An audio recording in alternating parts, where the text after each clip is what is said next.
jaa aan wanni isinii wajji qooddachuu barbaadu waa afur waan walitti hidhaa ammoota adda addaa taate maal jechuu barbaadeet laal irra guddaan namaa taniin yoggayyu dubbaddu irra guddaan nama keenyaa ummanni keenya yoggayyu sirnuma jala jiru kana jala waan turetti fakkaata. Akkasii miti ummanni keenya yeroo dheeraa amata 100 kuma meeqallee jechuun ni danda'amti. Atilis seenaa barreeffamerraa amata 100 ummata ifiin if bulchuu ture. If bulchuu qofa kan hin ta'in ummata aadaa isaatiin namummaa isaatiin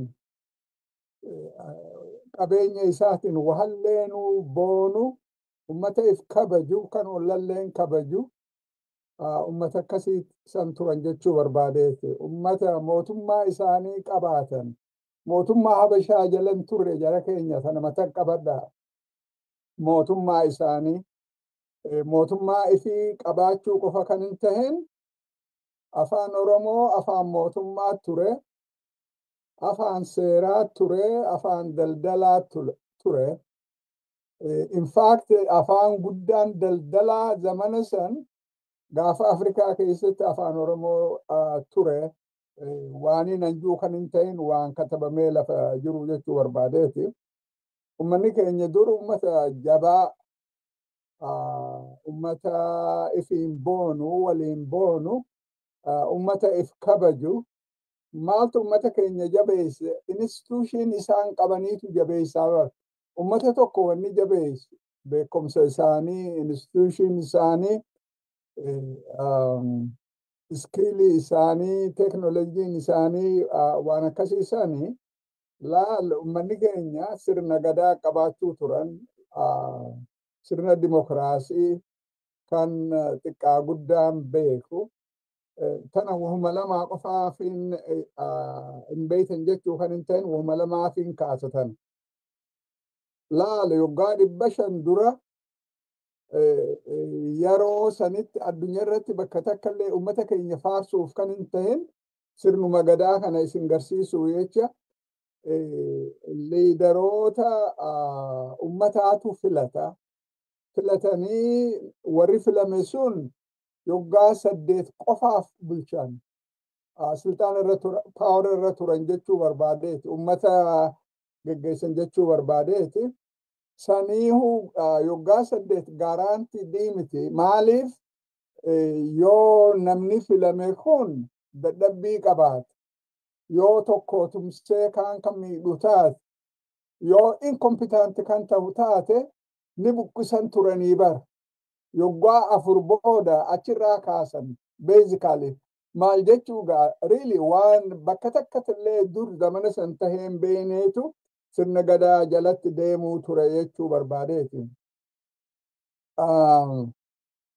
Sanbirra dabra takka seenaa habashaa keessatti hin ta'in ammallee biyya hedduu Afrikaa keessatti bakka birattis rakkoo taatu transfer of peaceful transfer of power waan amma godhan kan hin ta'in waan yoggaa 500 dura godhaa turan kun waanuma barreeffamee lafa jiru laal seenaa ilma namaa keessatti ufarraahuu jabduun kan nama rakkite power transfer hedduu madda konfliktiiti taate yoggayyuu namni power irratti wal lola. Ummanni keenya peaceful transfer of power akka sisteematti fudhatanii qaama isaanii sammuu isaanii keessa waan jiru jecha power irratti wal loluun aadaa ummata keenyaa keessan turre jechuma barbaadeeti. San malee aadaa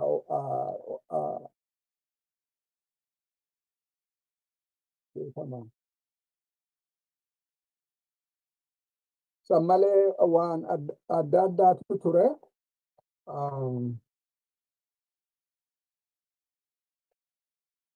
Ummanni Oromoo ummata yeroo dheeraaf bilisummaan jiraate duruuniin jedhe ammoo ummanni kun ni caban. Akka isaan cabsees Nugus Minilik nama ja'aniin nama qawwee alaa galfachuu dandahe, xiyyitii alaa galfachuu dandahe. Biitii isaa Shawaa, Noorzen Shawaa karaa Manzii kana yookaan beeytan taate risoorsii qabaatanii qawwee alaa galfachuu hin dandahan.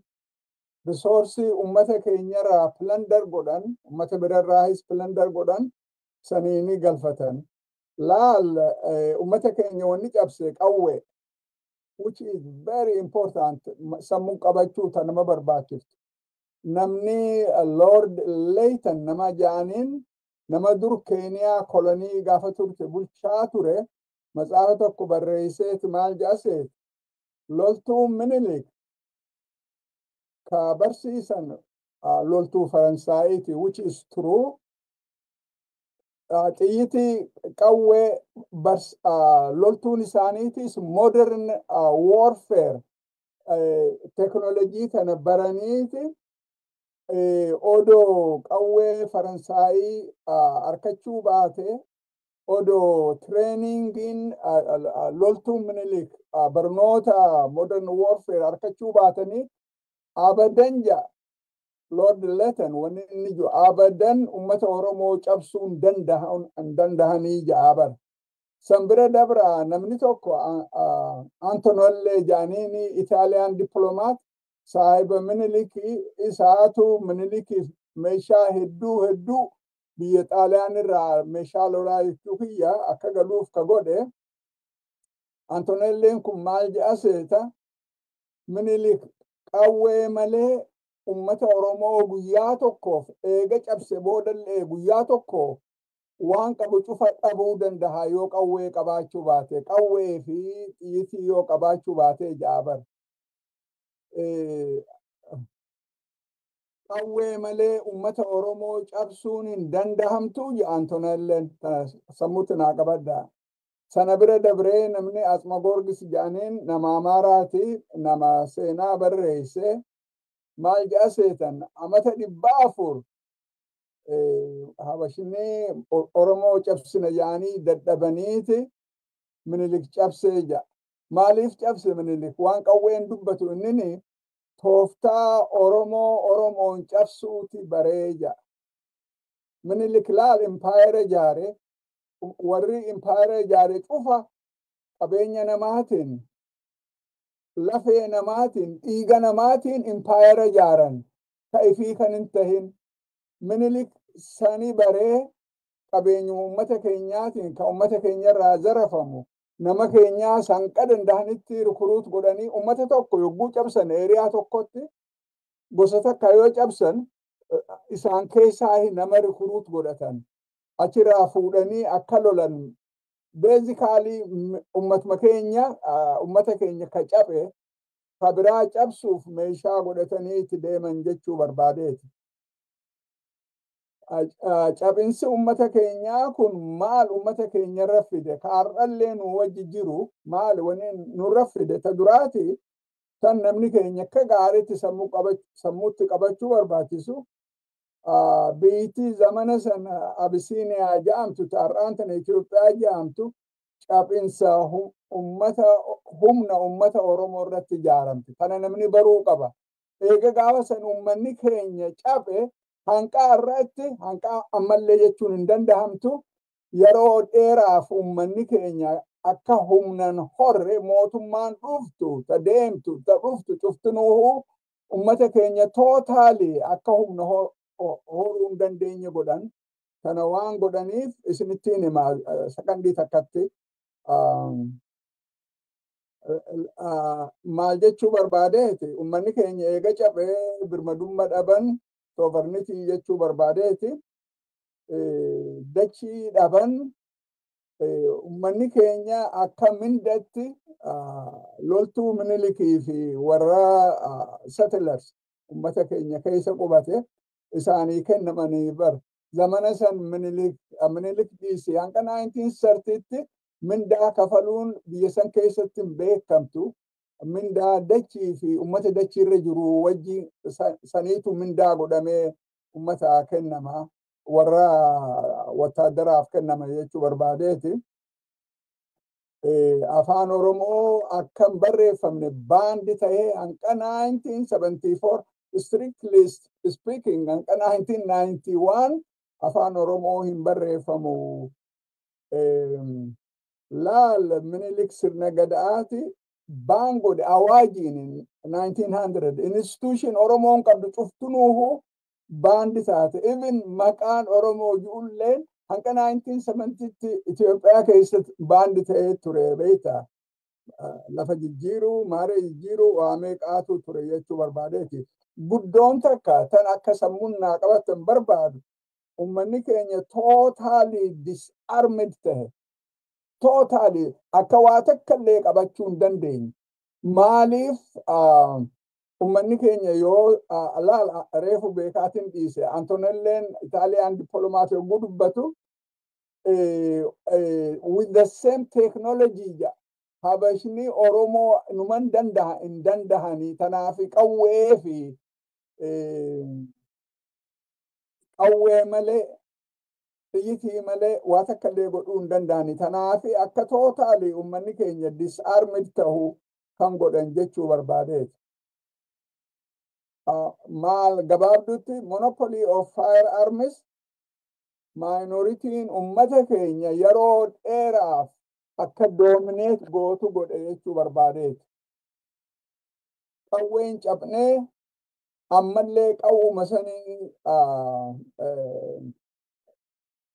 namaa gad godhanii nu bulchuu barbaadanii jechuu barbaadeeti. Sanbire dabranii sirni Minilik Haile Sillaasee ka dargiitis all the way ammaan tanaas ka Abiyyi geggeessu kun identity ummata keenya irratti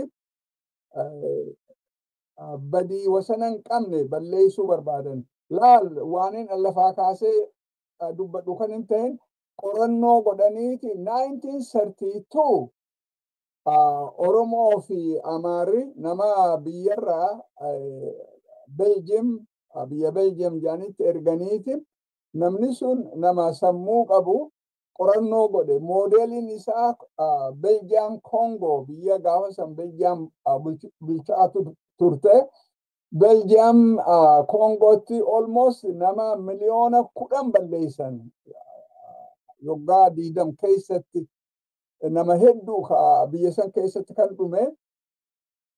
Namni kun sisteema san laaleeti ummanni Oromootii fi ummanni Amaaraa yoo wal madditti jiraatanii turan boru ganama akka cimatti chaaleenji nu godhuu dandahan nu dura dhaabbachuu dandahan ummata heddumina qabu tanaa jecha maal jedha seeta furmaanni isaa ummanni Oromoo aadaa afaan Amaaraa, aadaa Amaaraa, namummaa Amaaraa, amantii Amaaraa, jireenya Amaaraa fudhatanii Amaara ta'uu qabanii assimilation jechuu barbaadeeti. Waan qorannoon godhame basically laal maal jedha seeta namtichi kun imperarri Itoophiyaa option 3 qabayya. Takka ummata Oromoo gabra godhu gabra godhame namni keenya nama hedduu ka gabra godhame ummanni biraatis ka gabra godhame ture. Baalasilxaanonni Minilik jeneraal kan isaan Dajaazmaach Fitoraarii Qanyaazmaach Shaalaqa jinni jedhaniin cuftunuu tokkolleen ka gabra hin qabne hin jiru. Minilik mataa isaatiin isaa fi jaartiin isaa gabra 1900 fagoo miti bar 70 qabaachuu turan. An seenaa addunyaa yeroo dheeraan barsiisaa ture waan ancient slavery sanillee dubbiseetiin jira. A single individual kan nama 70 qabu 1900tti dhagaheen beeku. Jiru jechuuf kan hin ta'in dhagaheen beeku waan ajaa'ibaatiif. Sisteemni sun slavery irratti based ta'e. Namtichi waan Oromoon assimilated ta'uu qabdi san malee rakkootu mudata kayyuu izar gabra godhu sambira sambira dabranii isaan balleessu masakar godhu jechuu sambira dabranii maal jaaseeta furmaanni guddaan tokko assimileeti isaan godhu isaan iftahuu dhiisanii aadaa akkumaan duraan jeeta amaaraa san fudhatanii qabeenya isaanii aadaa isaanii namummaa isaanii afaan isaanii cufaahuu dhiisanii akka nama biraa ta'an yoo akkana kan ta'an taate ummata jabaa tahuu dandeenya tajetti dida duuba jirtu. Wanni kana cufaahuu Oromoo identity wanni attack godhaniif clearly waa takka ummanni tokko yogguu identitiin isaa attack ta'e namummaan isaa namaa gad yogguu godhame yogguu tuffatame if tuffachuu eegala. Ummanni tokko yogguu if tuffate badiin isaa dirree jirti. Basically ummanni qabeenya isaan boonu sammuu ol qabatee jiraatu akka namatti yaadee anis namaa gad hin jiru yoo kan jiru taate jiraachuu danda'a jechuudha. Wanni identity ummata keenyaa systematically all the way up to 1991 always under attack akka namni keenya iftuffatee iftahuu dhiisee waan biraa tahuuf jechuu barbaadeef. Gabaabduutti yeroo dheeraaf ammallee biyya san keessatti ummanni hedduminaan Itoophiyaa keessatti ummata bal'aa ummanni Oromoo gaafa Afrikaa keessatti ummata bal'aa Afrikaa keessatti ummata bal'aa ummanni miliyoona 50 garii sanii ol ja'ahu miliyoonni 50 hedduu biiti miliyoona 50 qabdu bar ummanni keenya silaa odoo mootummaa isaanii qabaatanii addunyaa irratti mootummaa 28 yoo 25 waan akkasiisan taati jechuu barbaadeeti. Ummata bal'aa kanaatu tuffatamee namaa gad godhamee basically ummata qaaneessanii xiqqeessanii gaafaan ana elementary school ture high school ture university ture odoo haala ummanni keenya keessa turan irra guddaan keessan yaan hin beektan taaten malee ajaa'iba jettan hanqamte akka ummanni keenya tuffatamaa ture ammallee dhumatanallee akkamitti afaan Oromoo Finfinnee keessatti dubbatama jaanii dachii dhiituu turan jechuu barbaadeeti. Kun cuftinuuhu nauma keenya if jibbisiisuuf amma ajendaa Abiy Ahmadittiin dhufa. Abiy Ahmad dura yogguu karaa politikaa seenuu barbaadu paartii biyya Amaaraati ta'uu barbaadee application achi galfatee application isaa sana akkam fudhatamne ka dhoorke nama Barakat Simoon jedhaniin zamana san prominent Mallas jalatti he was a spokesman minister of information booda biyya Amaaraa keessatti leader ideological leader isaatu dhoorke yoo barbaade dhaqi Oromiyaatti apply godhi jeeni achi dhufe jechuu barbaadeeti. Dingatuma dirqiitti taate biyya achitti fudhatamnee tanaa jecha gamana dhufe jechuu barbaadeeti. Laala hanqan 2017 takkaa guyyaa tokko ishuu Oromoo keessatti qooda fudhatee hin beeku. San dura 2017 waan Oromootti kan ida'ame wareegama wasana hin qabne ka qeerootii fi qarreen inni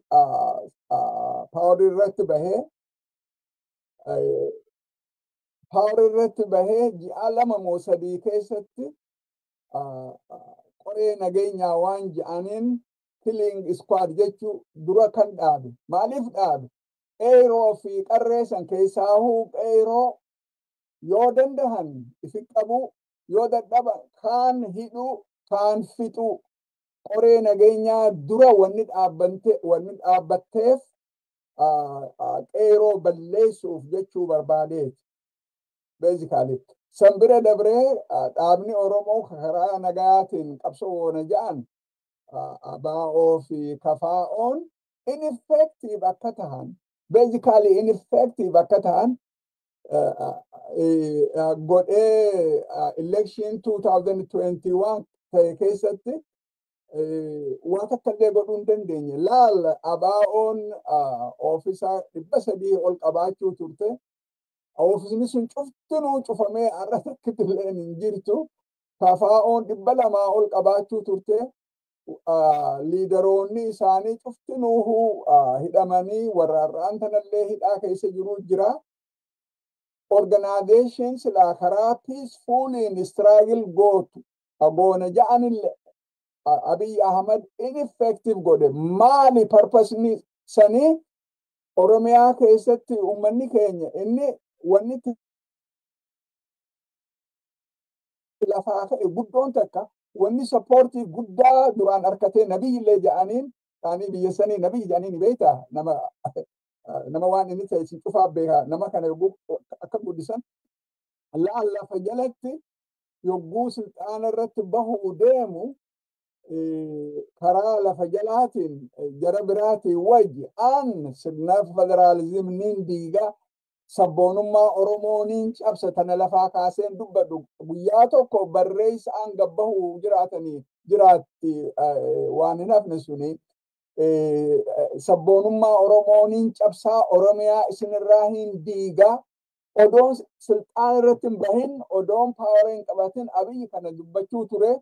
Eega silxaana irra bahee guddaan tokko laal silxaana irra bahee odoon torbaan hin gahin namni tokko biiroo isaa Awurooppaa dhaqee biiroo isaa visit godhee oofisa isaa visit godhee Abiy Ahmed wanni hirriba dhoorkaa that was 2018 inni April 2nd 2018 kan silxaana irra bahee around April 9 torbaan tokko keessatti namni hogguuchi dhaqu wanni hirriba na dhoorkaa sabboonummaa Oromooti je'eeti nama alarraa dhufetti dubbate.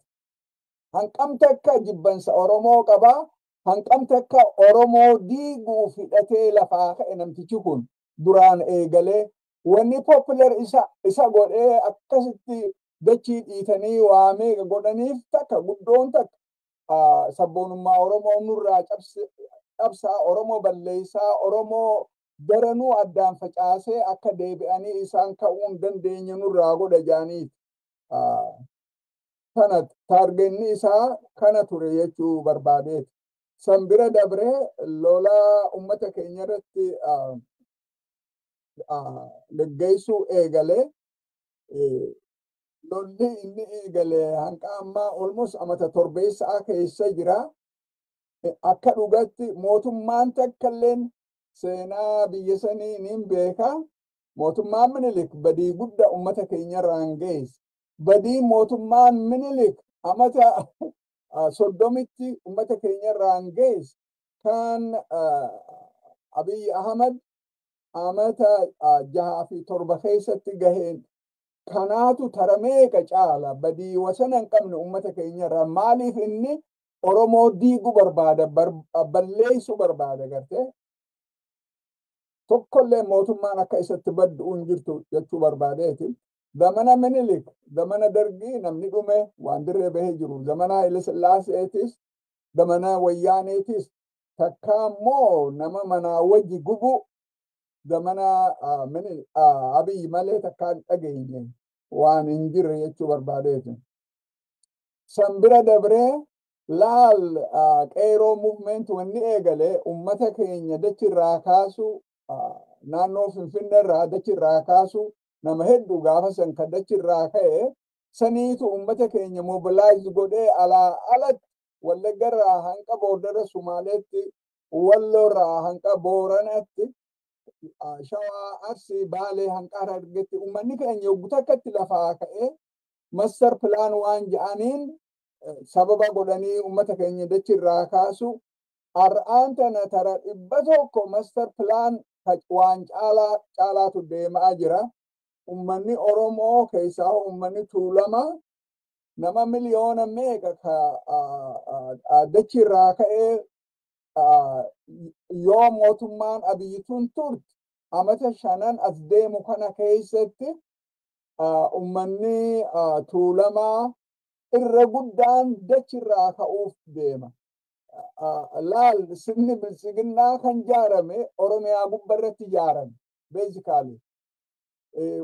Mootummaan adda addaatis ta'alaa keessaahuu United Arab Emirates dachii bal'oo Jimma keessaa, Elbaabor keessaa, Baalee keessaahuu naannoo Finfinnee tana extensive land isaanii kennamee jira. Ammaan tana hin awaajan hanqa qabsoon Oromoo cabxuu jedhanii hanqaan tana hojjarra oolchuu hin danda'anii. Maal jechuu barbaadeeti karaa lolaatiinis karaa ummata keenya hiyyoomsuunis Abiy Ahmad karaa dandahuun ummata keenya balleessutti jira jechuu barbaadeeti. Prosperitiin isaa lafee ummata keenya basically hiyyummaa ummata keenya gubbarratti ijaaramti jechuu barbaadeeti. Amma waniin irra dubbachuu barbaadu guddoon takka wabooti. Laal 2018 waboon qawwee lafan keenya jedhanii diduun seenaa ummata keenyaa keessatti chaaptara guddaa. Heeggare seenaan kun yogguu barreeffamu dhugumattuu qabsoon ummata keenyaa ka yoggaa 60 turte akka chaaptara biraa keessatti dabruu dandeessu. Kagodhe refusal san namni xiqqaan few hundred yoo heddummaate nam 2,000 qawwee lafan keenya jedhanii gaara galanii har'aan tana waboon bakka jirtu isin cufaa beeka. Waan amata 6 dura namni xiqqaan eegale har'a Oromiyaa bakka takka bakka waboon hin jirre ni jirti. Irra guddaan keessanarra beeytan taate. Akkaan arkutti laal ummanni Oromoo even warri bilisiginnaa keessa jiru tun shakkiitiyya. Ammoo ummata Finfinnee keessa jiru even warra qabeenya qabullee hanqamte akka waboon boonanii nan amantan dhugaan isiniin ja'a beekta. Namni Oromoo tahee dhugumatti akka ummatatti sammuu ol qabachuu kan eegale lola waboo kanaa walitti hidhama. Oromoon waboon kabaja ummata keenya goota. Akka namni keenya mataa ol qabatee ifiin boonee edaa humna tahuu ni dandeenya ka jedhetti. Tun dhugumatti waan ajaa'ibaati jechuu barbaadeeti. Akka laalcha kiyyatti waboon gaachena ummata keenyaa gaachena cimaa har'aas hegerees gaachena san je'eetiin amanaa. Laal odoo waboon jiraachuu baatte waan 100% waan dhugaa ta'e Oromiyaan turte silaa eega dismantled taate ummanni keenya kilastaratti kilastara 8 yoo 10 yoo 11 kilastarri kun ajandaa Biraanuu Naggaa saahiba Abiy Ahmad ajandaa isaati kan Biraanuu Naggaa amata 19 dura konferaansii keessatti nama 20 fuula duratti angaafii gaafadheetiin mee Biraanuu nuti gaafa qinijjitu 2005 election moone jedhanii dachii dhiitanii yogguu san yoo akka ayyaanaati wayyaaneen sulxaana isinitti dhiiftee isin sulxaana qabattan Oromiyaa maal gootan je'eetiin gaafadhee bara Londanitti konferaansii gubbarratti maal je'ee deebisee seetan Oromia is meaningless. We will divide it into 10 clusters. Who one in Yarosan, basically, Bodale indirectly ifama nagafate ture. Anyway, cluster sani ar'aantana ka haareetti ummata keenya addaan facaasu sani kan deemanin ajandaa kana eenyuutu Abiyyi kenne Biraanuu Naggaa jechuu barbaadeeti. nama kana Minister of Education godhe Abiy Ahmed. Maaliif Minister of Education godhe? Wahuma takka qof wanni Oromoo, aadaan Oromoo, namummaan Oromoo, seenaan Oromoo waa takkalleen akka hin barsiifamne. San qofa kan hin ta'in qubee afaan Oromootis akka dhaabbatu. Basically pilaanaan waan itti yaadanii godhan, waan itti yaadanii dirree baasanii godhan jechuu barbaadeetu.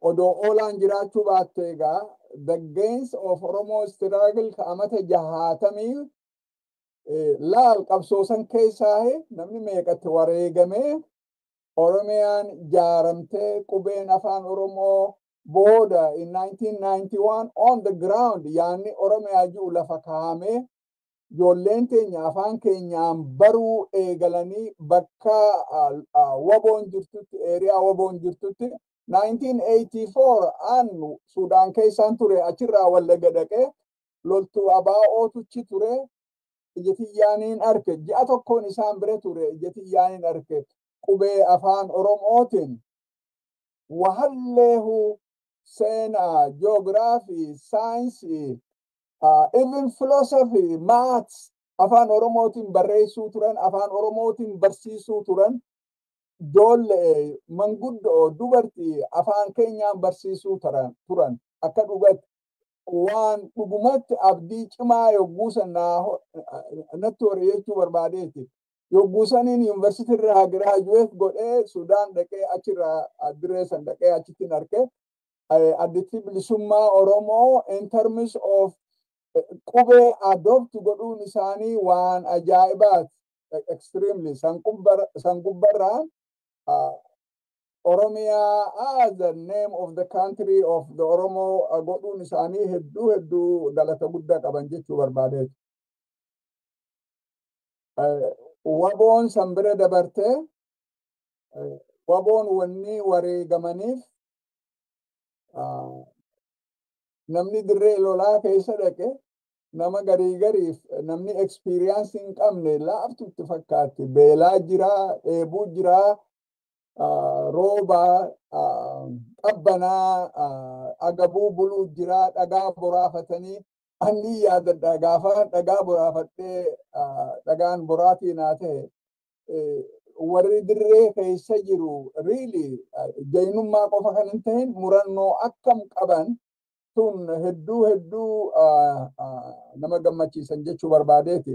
Wareegamni isaan godhaa jiran hegereen ummata keenyaa akka qajeeltu. Ummanni keenya ifiin akka if bulchan.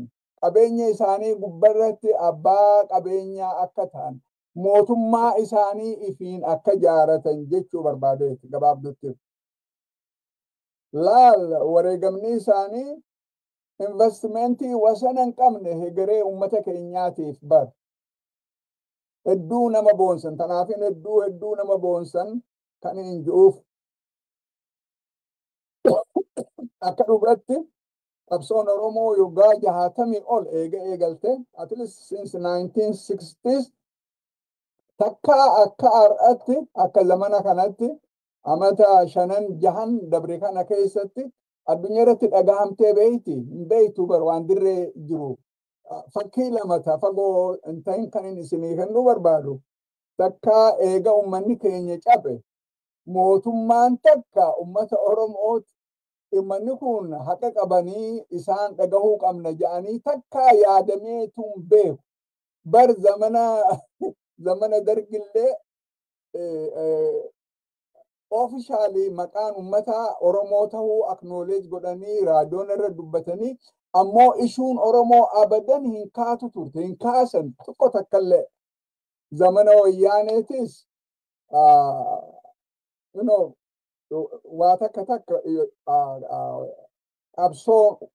qabsoon ummata keenyaa fidde realitii Oromiyaa accept godhuu ijoolleen Oromoo qubee afaan Oromootiin baruu kanuma godhan ishuu Oromoo takka guyyaa tokko adrees godhaniin beekan. Amma wareegama waborraa ka'e laal mootummaan Itoophiyaa yoo kan yaadattan taate bara dabre tara lama waboo wajji gatta'anii negotiate godhanii turaniimi waan takkaan arkamanii bar dur afaaniinuu mentioning godhamtu ammoo addunyaarratti dhagahamee oolaan liidaroonni oolaa representative achi dhaqanii isaanii wajjin negotiate godhuun it is a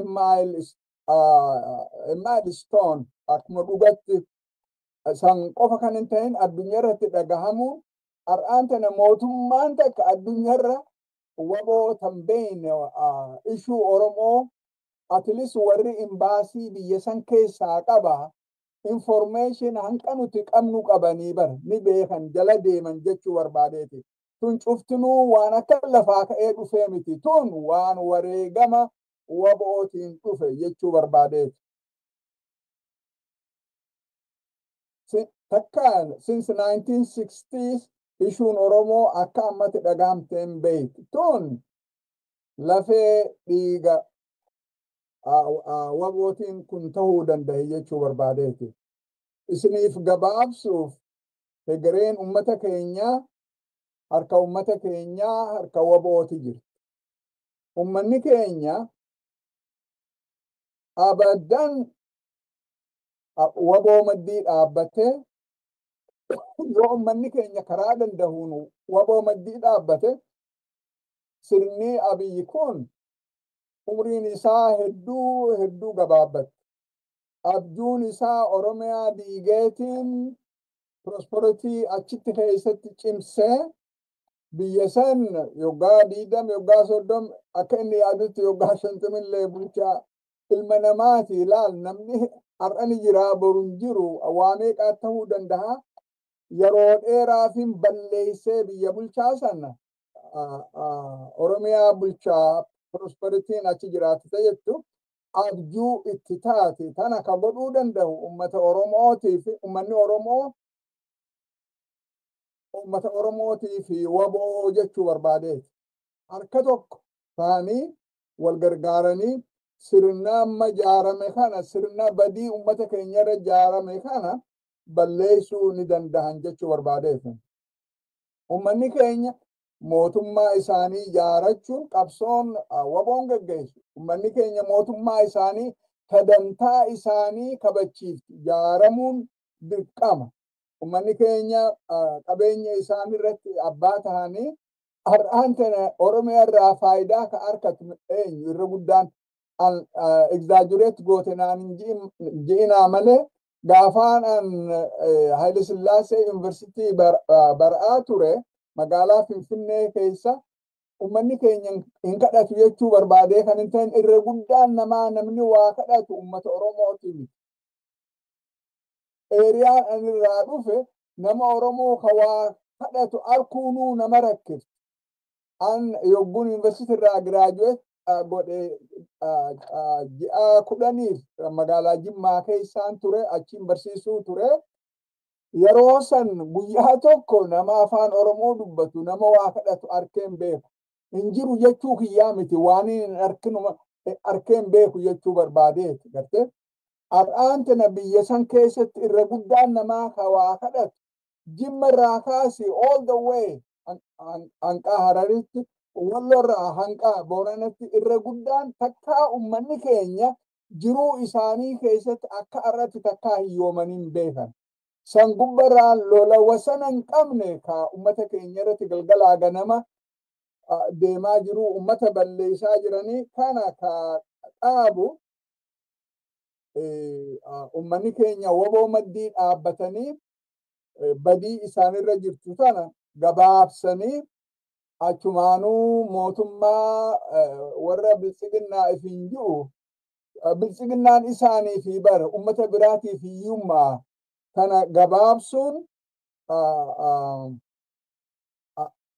basically oolaa fi waboo fi ummanni keenya harka tokko tahee yoo ka'an laal ji'a tokko keessatti Oromiyaa utterly ungovernable godhuu dandahama.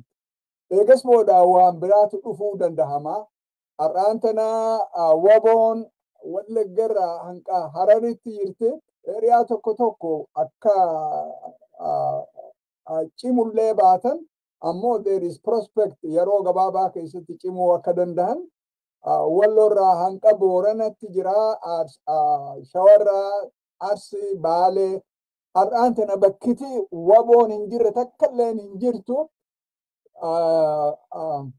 maal jechuu barbaadeet ummanni Oromoo yoo waboo maddii dhaabbate badiin isaanirra geessisan cuftunuuhu seenaa taati warri isaan balleessees guyyaa tokko rabbi ji'u seeraaf dhiyaatan badii dila wasana hin qabne kana isaanirraan gahe ummata birallee hin gahe seeraaf dhiyaatan jechuu barbaadeeti. Gabaabdutti waboon gaachana keenya qofa kan hin ta'in hegeree ummata keenyaati. Hegeree ummata keenyaati jabina wabooti Oromiyaan akkan diigamne ka godhuu danda'u ummanni keenya aadaa isaanii akka lalistu afaan keenya akka guddatan seenaan teenya ijoolleen teenya seenaa ummata keenyaa seenaa biraatiis akka baran laal tarraa boodaati kaarikulam Biraanuu Naggaa amal lama dura qopheesse san dura ibin zamana wayyaanee seenaan waan azuul irratti ta'e Arsii keessatti waan Anool irratti ta'e gaafa dubartii harka mirgaa harma mirgaa muran dhiira harka mirgaa muran seenaan sun barameeti baramuu ture zamana wayyaanee har'aan tanas woordiin tokko hin jiru kaarikulam amata lama dura Biraanuu Naggaa baase keessatti maal jechuu Anooleen hin godhamne azooleen hin godhamne lolli calanqooti. In fact, hawultiin sunuuhu maali siidaan achitti ijaarame sunuuhu diigamuu qaba jedhanii qabsoo godhaa jiraniimi tun cuftinuuhu yogguu ummanni keenya jabaate daranuu waboon bakka amma jirtu tana daran yogguu jabaate san bira dabranii wahallee huun jijjiiramtii beeytaa har'a siidaasanii diigama jedhanii boru maaltu beekaa kabiraa ta'uu danda'a. Gabaabdutti waboon humna ummata keenyaati. Ummanni humna qabu yoggayyuu ifirra loluu qofa kan hin ta'in dantaan isaanii beekamaa akka ummatatti kabajamee jiraachuu danda'a jechuu barbaadeeti. Dhiifama yooniin dubbii heddummeesse jaalhawwii fixadhee naa galatoon.